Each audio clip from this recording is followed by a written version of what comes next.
خوست کې بزګران له اړوند مسؤلین څخه د اصلاح شوي تخمونو او کیمیاوي سرو غوښتنه کوي. د دوی په خبره د تیرو 2 کلونو راپدې خوا د سختو ورښتونو او ګلیو له امله په ځینو سیمو کې حاصلات څه ناڅه کم شوي وو، خو په هغو سیمو کې چې طبیعي آفتونه کم او کرنې ریاست اصلاح شوي تخمونه او کیمیاوي سرې ویشلې وي، ښه حاصلات یې ترلاسه کړي دي.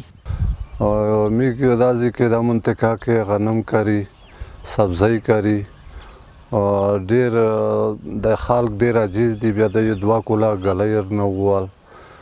که څه هم کرنیز اقتصاد د افغانانو د ژوند مهمه برخه ده او د معلوماتو له مخې غوڅ اکثریت خلک په کروندو کې بوخت دي، نو په همدې اساس له دولت څخه په یاده برخه کې د مرستو غوښتنه کوي.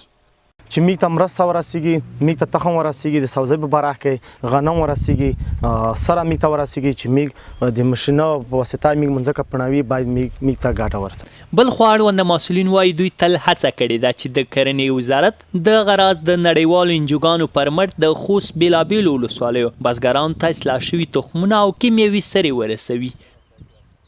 د خوست د کرنې او مالدارۍ ریاست تل هڅه کړې ده چې په خپل وخت خوستیو بزګرانو ته اصلاح شوي تخمونه او کیمیاوي سرې وویشي. الحمدلله دا کار سږ هم شوی دی. هڅه دا روانه ده چې دا لړۍ وغځېږي، پراخه شي، تر څو ډېر بزګران له دې اصلاح شویو تخمونو او کیمیاوي سرې څخه برخمن شي.